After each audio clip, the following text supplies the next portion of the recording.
السلام عليكم ورحمة الله وبركاته.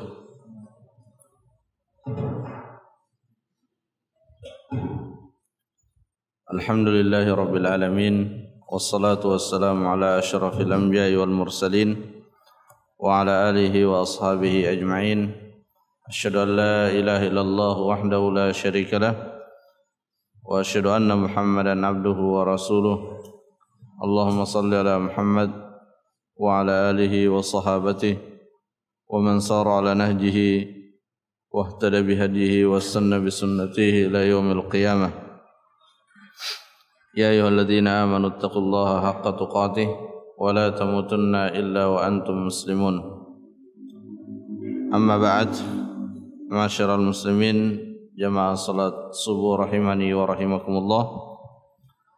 Alhamdulillah, pada kesempatan ini kembali kita melanjutkan kajian kita dalam kitab Taysirul Karimir Rahman fi Tafsir Kalamil Mannan.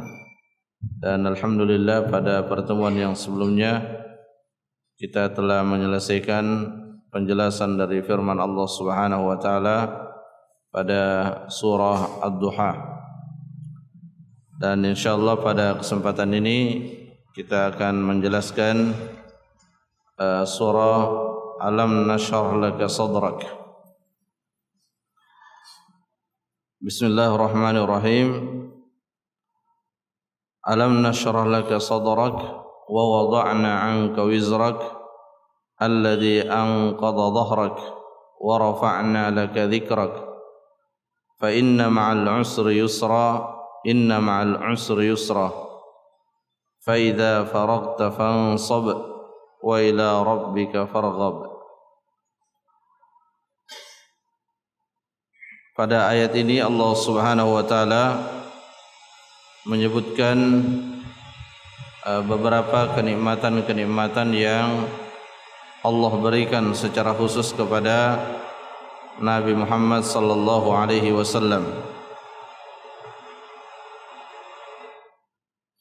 Allah Subhanahu wa taala berfirman, "Alam nashrah laka sadrak."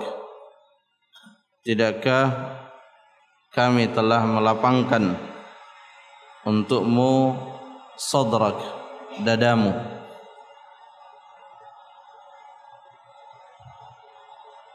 Ai nuwassi'uhu li syara'id din.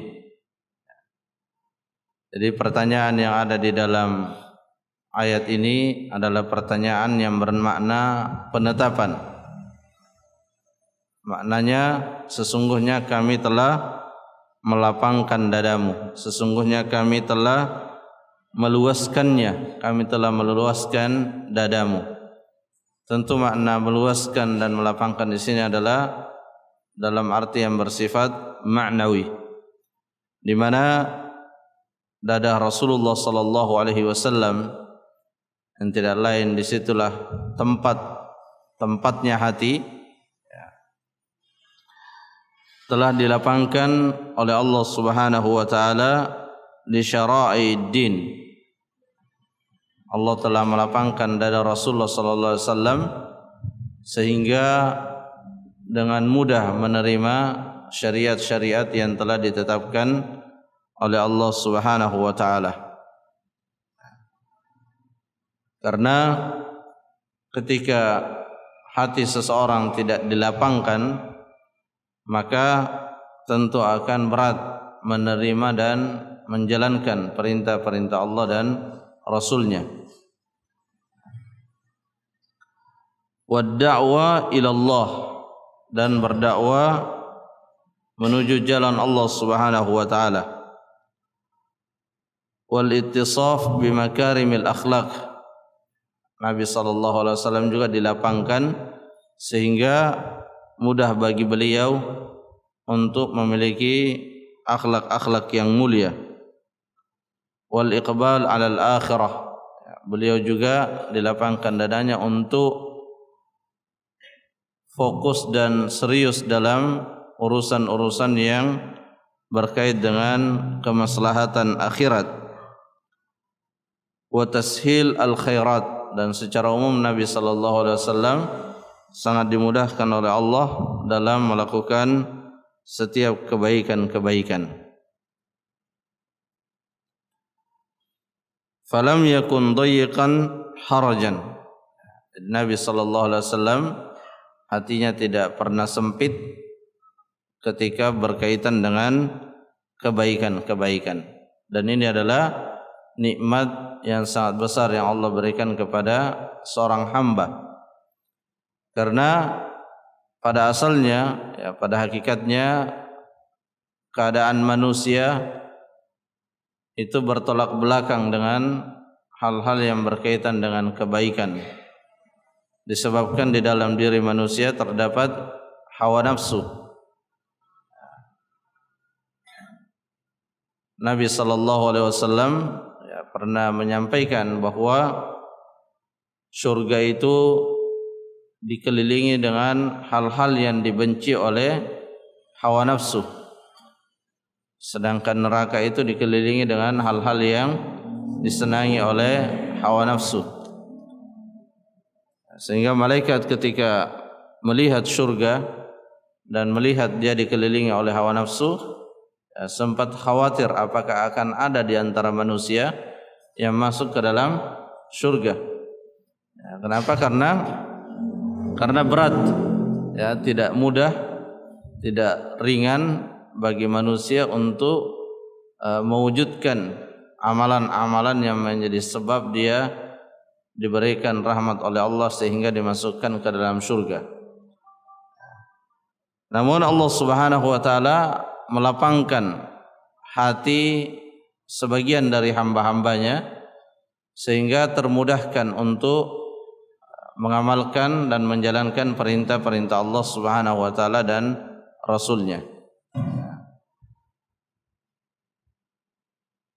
Seperti juga ketika Allah Subhanahu wa taala ingin memberikan hidayah kepada seseorang dari yang tadinya ia berada dalam kekufuran, kemudian dia memilih dan memeluk agama Islam, itu tidak lain karena hatinya dilapangkan oleh Allah Subhanahu wa taala. Seperti firman Allah Subhanahu wa taala dalam Al-Qur'an, "Faman yurid ay yahdiyahu yashrah sadrahu lil Islam." Siapa saja yang Allah Subhanahu wa taala menghendaki kepadanya untuk diberikan hidayah, maka Allah jadikan dadanya lapang untuk Islam. Dan itu kita bisa lihat, bahkan kita bisa merasakan bagaimana keadaan hati kita ketika kita mendengar perintah-perintah Allah atau perintah-perintah Rasulullah sallallahu alaihi wasallam. Tidak semua manusia merasa lapang dadanya ketika dia diperdengarkan kepadanya perintah-perintah Allah dan Rasulnya. Bahkan tidak jarang ada yang merasa sesak dadanya, ada yang merasa gelisah ketika disampaikan kepadanya perintah-perintah Allah dan Rasulnya. Sebagai contoh,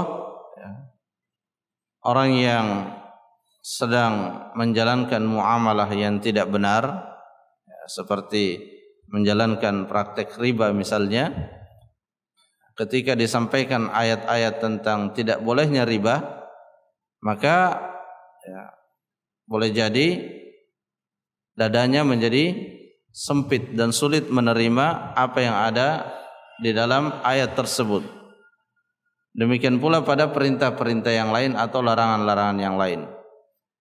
Berbeda halnya dengan orang yang dilapangkan dadanya oleh Allah Subhanahu wa taala. Ketika sampai kepadanya ayat, ketika sampai kepadanya hadis, maka yang segera muncul di dalam dirinya adalah azam, keinginan yang kuat untuk bisa mengamalkan ayat dan hadis tersebut. Dan itulah makna daripada hidayah. Jadi ketika sampai kepada kita ilmu, ketika sampai kepada kita informasi tentang suatu perintah atau informasi tentang suatu larangan, kemudian informasi itu kita tindak lanjuti dengan azam untuk mengerjakannya kalau itu perintah dan meninggalkannya kalau itu larangan, dan kita berhasil di dalam mewujudkan apa yang kita azamkan, maka itulah as-sirat al-mustaqim yang kita minta di dalam salat kita. Tetapi ketika seseorang mendengarkan ayat, mendengarkan perintah sampai kepadanya ilmu tentang sesuatu, kemudian tidak tergerak hatinya untuk mengamalkan, tidak berazam di dalam dirinya untuk mengamalkan, maka ini belum mendapatkan hidayah, dalam arti belum mendapatkan taufik dari Allah Subhanahu wa taala. Dan ini tentunya membutuhkan mujahadah, membutuhkan kesungguhan, karena tadi dalam diri manusia ada hawa nafsu, sehingga ada membutuhkan perlawanan di dalam diri kita untuk melawan apa yang diinginkan oleh hawa nafsu kita. Itulah sebabnya Allah Subhanahu wa taala berpesan kepada beberapa nabi di dalam Al-Qur'an. Allah Subhanahu wa taala berfirman, "Khudhil kitaba biquwwah." Ambillah kitab itu dengan penuh kekuatan.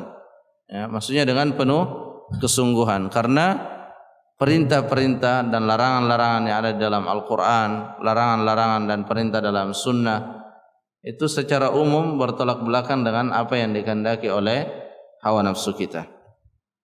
Nah, Rasulullah sallallahu alaihi wasallam, beliau telah dilapangkan dadanya untuk seluruh kebaikan, sehingga tidak ada orang yang paling baik, tidak ada orang yang paling baik selain daripada Rasulullah sallallahu alaihi wasallam.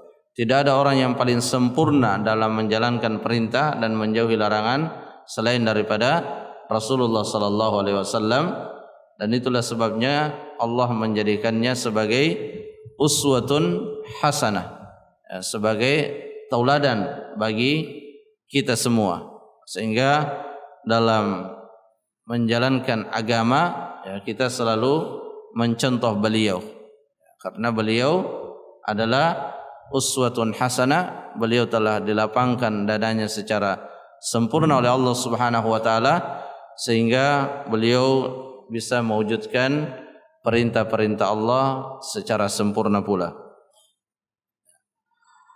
Wa wada'na 'anka wizrak, dan kami mengampuni, kami menghilangkan dan menjauhkan darimu wizrak. Wizrak adalah dosa. Ini sama dengan firman Allah Subhanahu wa taala yang lain, liyaghfira lakallahu ma taqaddama min dhanbika wa ma ta'akhkhar, agar Allah Subhanahu wa taala mengampuni dosamu yang telah lewat dan yang akan datang. Jadi Rasulullah sallallahu alaihi wasallam telah diampuni dosa beliau, dan inilah makna kemaksuman beliau, di mana beliau menghadap Allah Subhanahu wa taala dalam keadaan tidak ada dosa, karena telah diampuni oleh Allah Subhanahu wa taala. Wa wada'na 'anka wizrak. Tapi meskipun demikian, Rasulullah sallallahu alaihi wasallam tetap beristighfar, beliau tetap bertobat kepada Allah Subhanahu wa taala. Dan itu dilakukan oleh Nabi sallallahu alaihi wasallam tidak lain agar menjadi contoh bagi umatnya. Dalam hadis yang sahih, Nabi sallallahu alaihi wasallam mengatakan, fa inni atubu fil yaum mi'ata marrah, sungguhnya saya bertobat dalam sehari 100 kali. Dan beliau juga gigih di dalam beribadah kepada Allah Subhanahu wa taala, padahal apa yang diinginkan di balik ibadah, beliau sallallahu alaihi wasallam telah dijamin, telah mendapatkan hal tersebut, tapi beliau tetap gigih di dalam menjalankan ibadah. Ini adalah pesan bahwa di antara keberhasilan seseorang di dalam beribadah, di antara keberhasilan seseorang di dalam melakukan amal saleh, dia tidak ya, dia tidak terperdaya oleh amal kebaikannya. Dia tidak menjadi merasa sudah banyak amal kebaikannya disebabkan oleh amal-amal kebaikan yang telah dilakukannya. Dia semakin, ya, orang yang berhasil di dalam melakukan amal kebaikan, dia semakin mudah untuk mengenali kesalahan-kesalahannya. Itu diantara keberhasilan seseorang di dalam melakukan amal kebaikan. Dengan amal kebaikan yang dia lakukan, dia mudah untuk memotret dan mengenali kesalahan-kesalahannya, sehingga semakin gigih di dalam berbuat kebaikan dan semakin gigih juga di dalam memohon ampun kepada Allah Subhanahu wa taala. Karena terkadang juga, ya, terkadang seseorang ketika melakukan suatu kebaikan, ya, kebaikannya itu membuat dia lupa dengan kesalahannya. Ya, ketika sudah melakukan suatu kebaikan, misalnya dia menunaikan ibadah umrah, melaksanakan ibadah haji, kadang ibadah-ibadah yang seperti itu membuatnya atau dia lupa dengan kesalahan-kesalahan yang pernah dilakukannya. Ini yang perlu kita waspadai. Jadi ketika kita sudah melakukan amal-amal kebaikan, maka jangan sampai kita lupa dengan kesalahan-kesalahan kita, sehingga dalam melakukan kebaikan, ya, kita selalu memperhatikan keikhlasan kita di dalam menjalankannya dan memperhatikan tata cara terlaksananya kebaikan tersebut agar sesuai dengan apa yang dituntunkan oleh Rasulullah sallallahu alaihi wasallam. Karena ketika amal tersebut terwujud memenuhi dua syarat tadi, ikhlas dan sesuai tuntunan Rasulullah, maka inilah yang akan mengundang kebaikan-kebaikan yang lain. Salah satu kebaikan yang dihasilkan oleh amalan yang diterima oleh Allah Subhanahu wa taala itu adalah dengan kita dimudahkan di dalam mengenali kesalahan-kesalahan kita, sehingga kita gigih di dalam memohon ampun kepadanya. Jadi berbanding lurus antara amal solehnya dengan semangatnya dalam bertobat kepada Allah Subhanahu wa taala. Dan itulah yang kita lihat pada Rasulullah, kita lihat pada para sahabat, ya, bahkan para sahabat yang telah mendapatkan jaminan masuk surga, ya, di waktu yang sama mereka juga sangat takut masuk neraka, padahal sudah ada jaminannya masuk surga. Ya. Utsman bin Affan radhiyallahu an itu dikisahkan bahwa setiap kali beliau berada di kuburan, maka, ya, jenggot beliau selalu basah oleh air mata, dan beliau diingatkan pada saat menangis, ya, beliau diingatkan bahwa engkau ini sudah dijamin masuk surga. Tapi beliau katakan, ya, kita sekarang sedang berada di tempat yang paling pertama akan kita masuki setelah kematian kita, yaitu alam kubur, dan di dalamnya ada nikmat, tapi di dalamnya juga ada siksaan. Ya, siapa yang bisa selamat di alam kubur, maka perjalanan dan langkah selanjutnya akan lebih mudah baginya. Demikian pula sahabat-sahabat yang lain, Abu Bakar, Umar, Ali dan yang lainnya, ya, mereka secara jaminan dia telah mendapatkan jaminan dari Allah Subhanahu wa taala, namun di saat yang sama, ya, mereka juga sangat takut dimasukkan ke dalam neraka, sehingga mereka gigih dalam beramal saleh dan memohon ampun kepadanya. Wa wada'na anka wizrak alladhi anqadha dhahrak, yang memberatkan punggungmu, ya, dosa yang memberatkan punggungmu itu telah dihilangkan dari diri Rasulullah sallallahu alaihi wasallam. Dosa ini sesuatu yang akan memberatkan bagi pelakunya, ya, di dunia ini dan lebih-lebih lagi di akhirat. Itu akan menjadi beban yang sangat berat. Terlebih lagi dosa kepada sesama, dosa kepada Allah Subhanahu wa taala itu berat, ya, tapi Allah Subhanahu wa taala membuka dua kemungkinan bagi orang yang melakukan dosa, ya, orang yang melakukan dosa besar. Kemungkinan yang pertama Allah mengampuninya, atau Allah menghukumnya. Sedangkan dosa yang terkait dengan sesama manusia itu tidak ada kemungkinan dimaafkan kalau di akhirat. Pasti akan diselesaikan dengan cara dosa tersebut ditebus dengan kebaikan kita atau dengan cara kita memikul keburukan orang yang kita berbuat dosa kepadanya. Dan ini disebutkan oleh Rasulullah SAW dalam Sahih Muslim pada hadis Al-Muflis, hadis tentang orang-orang yang bangkrut di hari kiamat. Itu orang-orang yang pada hakikatnya dia menghadap Allah membawa pahala-pahala kebaikan, tapi di waktu yang sama dia juga membawa dosa-dosa kepada sesamanya, sehingga pahala kebaikan yang dimilikinya dia pakai untuk menebus kesalahan-kesalahan kepada sesamanya, dan di saat kebaikannya sudah habis tapi dosanya masih tersisa, maka penyelesaian berikutnya dengan ditimpakan kepadanya kesalahan orang tersebut, dia yang memikulnya, sehingga Nabi SAW mengatakan kepada para sahabatnya, inilah hakikat orang yang bangkrut, orang yang pailit, karena sudah kehabisan kebaikan karena dipakai untuk menebus kesalahan-kesalahannya kepada sesama.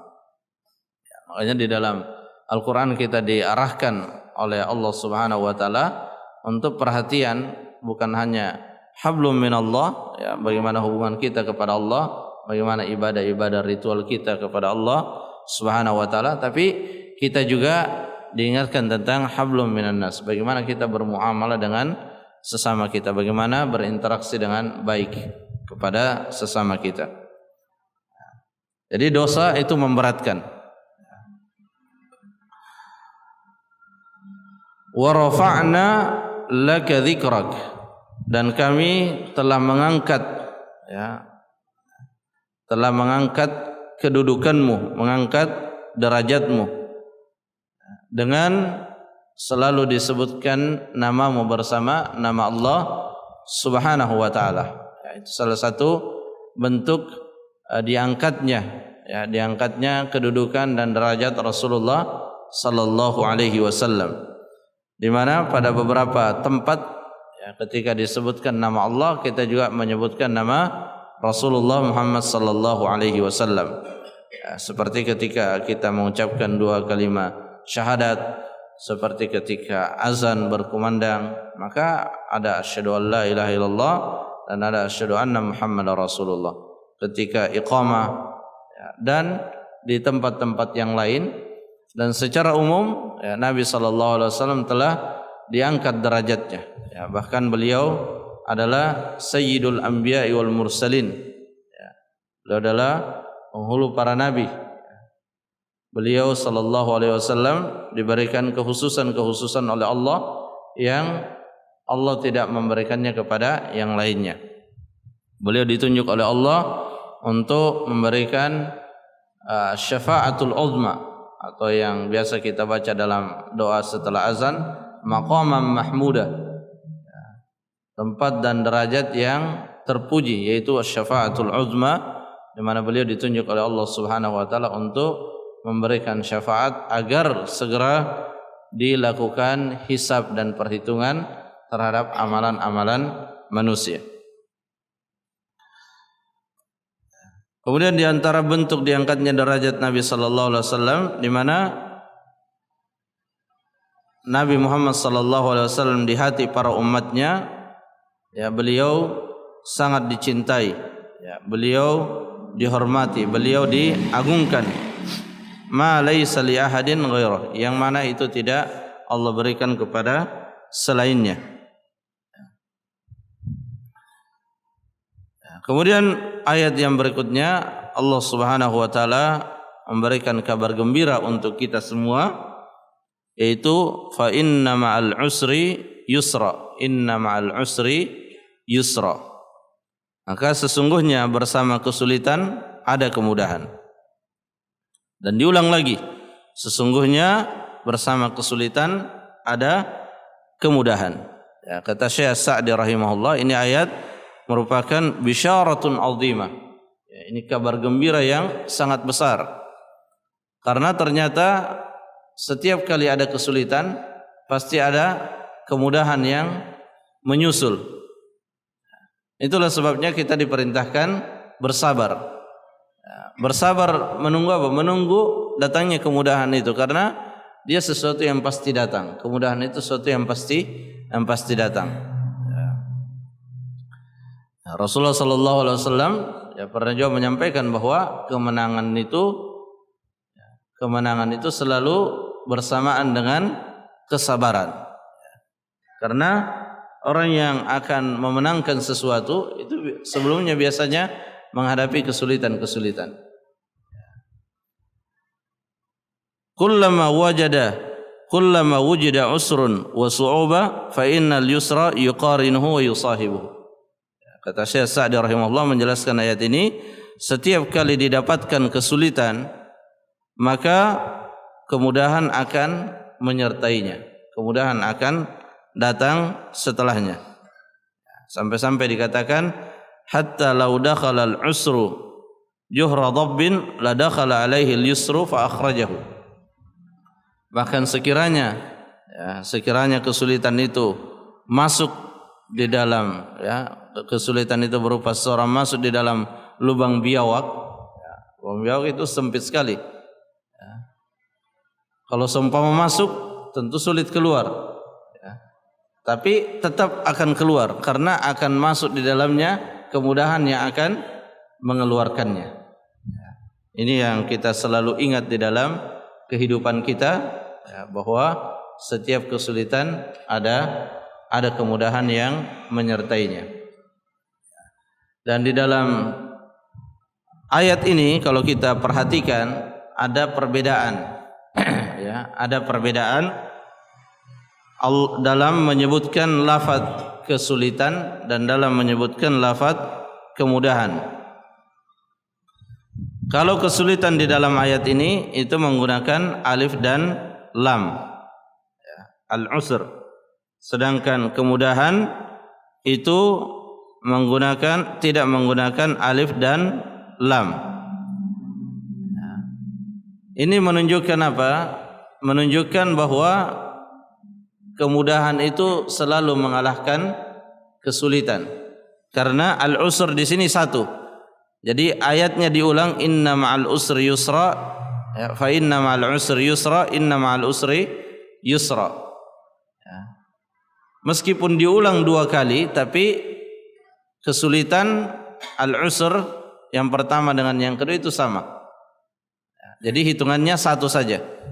Sedangkan yusran ini tidak ada alif lamnya, dan di dalam kaidah bahasa Arab dikatakan idza takarraratin nakiratan fi kalimatin wahida falaysatil ula hiya tsaniyah. Kalau ada dua lafaz nakirah berulang secara bersamaan dalam kalimat, maka berbeda yang pertama dengan yang kedua. Berbeda yang pertama dengan yang kedua. Sama dalam hadis Nabi mengatakan bada al-islamu ghariban wa sayaudu ghariban kama bada. Islam berawal dalam keadaan ghariban, asing, dan akan kembali asing. Di situ dua kali diulang kata-kata ghariban. Tapi berbeda ghariban yang pertama, asing yang pertama dengan asing yang kedua. Nah, di sini juga yusran berbeda, sehingga kemudahan di sini ada dua. Dan saya tadi menjelaskan ini menunjukkan bahwa dia akan datang secara berulang kemudahan itu. Sehingga dari ayat ini para ulama juga menyimpulkan satu kaidah yang disepakati, yaitu al-masyaqqatu tajlibut taisir. Kesulitan itu mendatangkan kemudahan. Ini dalam pelaksanaan hukum-hukum syariat. Jadi dalam secara umum hukum yang Allah Subhanahu wa taala tetapkan, sunnatullah al-kauniyah yang Allah tetapkan bahwa inna ma'al usri yusra. Dalam hukum syariat sekalipun berlaku hal tersebut berdasarkan kaidah al-masyaqqatu tajlibu at-taisir. Kesulitan itu mendatangkan kemudahan. Maksudnya kesulitan dalam menerapkan perintah-perintah Allah itu akan mendatangkan kemudahan. Ya, tentunya kesulitan yang dimaksud di sini adalah kesulitan yang memang dinilai oleh Allah sebagai suatu kesulitan, dan bentuk kemudahan yang kita dapatkan itu adalah kemudahan yang juga sesuai dengan apa yang telah ditetapkan oleh Allah Subhanahu wa taala. Ya, seperti dalam ibadah salat misalnya. Ketika seseorang tidak mampu berdiri, sementara berdiri itu adalah rukun dalam salat, ya, maka dia dibolehkan untuk duduk. Ya, dia dibolehkan salat duduk ketika tidak mampu berdiri, dan itu adalah kemudahan disebabkan adanya kesulitan. Ketika seorang tidak mampu berwudu, ya, maka datang kemudahan itu dengan bertayamum, dan hal yang seperti ini kita dapatkan di dalam perintah-perintah Allah Subhanahu wa taala. Inna ma'al usri yusra. Fa idza faragta fansab. Ya. Artinya idza tafarraqta min ashghalik, ya, jika engkau telah selesai dari urusan-urusan duniawimu, ya, fashtahid fil ibadati wad du'a, maka bersungguh-sungguhlah untuk beribadah. Ya. Ini yang pernah disebutkan oleh Rasulullah sallallahu alaihi wasallam bahwa al-iman sa'atan wa sa'ah. Ya, iman itu sesaat dan sesaat. Maksudnya ada saatnya manusia menjalankan aktivitasnya sebagai manusia, dalam arti memenuhi kebutuhan-kebutuhannya sebagai manusia. Dia makan, dia bekerja. Itu sesuatu yang tidak bisa dipisahkan dari manusia karena itu adalah kebutuhannya. Ya, Allah telah menciptakan manusia sebagai makhluk yang butuh makan, sehingga tidak boleh bagi seseorang untuk meninggalkan makan, untuk meninggalkan hal-hal yang berkaitan dengan pemenuhan kebutuhannya dengan alasan hanya ingin beribadah saja. Itu sesuatu yang tidak benar. Ya, jadi kata Rasulullah, al-iman sa'atan wa sa', ada saatnya kita memenuhi kebutuhan kita sebagai manusia, tapi setelah itu kita juga ingat bahwa ada kewajiban kita sebagai hamba Allah Subhanahu wa taala. Ya, jadi fa idza faragta fansab, ini juga perintah untuk tidak menyia-nyiakan waktu. Ya, tidak menyia-nyiakan waktu. Selesai dari satu pekerjaan, selesai dari satu aktivitas, maka kita berpindah ke aktivitas yang lainnya, ya, yang berkaitan dengan status kita sebagai hamba Allah Subhanahu wa taala. Wa ila rabbika farghab. Ya, farghab. Ai a'zim ar-raghba fi ijabati du'aika wa qabuli ibadatik. Jadi perbesarlah, ya, perbesarlah keinginanmu, perbesarlah harapan dalam terijabahinya doa-doa kita dan diterimanya ibadah-ibadah kita. Jadi seorang muslim, ya, dia tidak hanya bersungguh-sungguh di dalam beribadah, tapi juga bersungguh-sungguh bagaimana ibadah itu diterima. Ya, sehingga sebelum dia beribadah, dia berusaha ibadah itu dilakukan dengan ikhlas sesuai tuntunan Nabi. Setelah beribadah, dia menjaga hatinya dari sifat-sifat ujub, ya, sifat-sifat sum'ah yang bisa merusak ibadahnya. Ali bin Abi Thalib radhiyallahu anhu berpesan, kunu liqabulil amal asyaddu ihtimaman minal amal. Jadikanlah perhatian kalian terhadap diterimanya amalan jauh lebih besar daripada perhatian kalian pada saat beramal.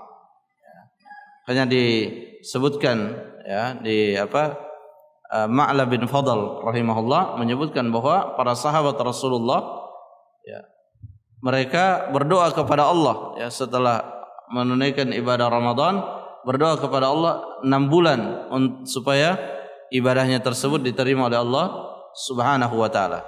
Ya, kenapa sungguh-sungguh di dalam dalam berharap supaya ibadahnya diterima? Karena adanya kekhawatiran jangan-jangan tidak diterima, sehingga bersungguh-sungguh dalam berdoa kepada Allah agar ibadahnya tersebut diterima oleh Allah Subhanahu wa taala. Karena tidak ada di antara manusia yang sanggup dan mampu untuk memastikan ibadahnya diterima atau tidak. Sehingga yang bisa kita lakukan adalah berdoa kepada Allah agar ibadah kita diterima. Dan ini yang dicontohkan oleh Nabiullah Ibrahim alaihissalam, ya, di mana beliau, ya, ketika meninggikan bangunan Ka'bah, ya, setelah tuntas dari amalan yang mulia itu di tempat yang sangat mulia, dilakukan oleh orang yang sangat mulia juga, tapi Nabi Ibrahim tidak lupa untuk mengatakan taqabbal minna innaka antas samiul. Ya Allah, terimalah amalan yang telah kami kerjakan. Ini motivasi, ya, dorongan bagi kita semua. Jika Nabi Ibrahim berdoa supaya amalnya diterima, maka tentu kita lebih pantas untuk berdoa dengan doa tersebut. Ya. Jamaah rahimakumullah, mungkin ini yang bisa disampaikan. Semoga bermanfaat. Wallahu taala a'lam bissawab. Subhanakallahumma rabbana wa bihamdik asyhadu an la ilaha illa ant astaghfiruka wa atubu ilaik. Assalamualaikum warahmatullahi wabarakatuh.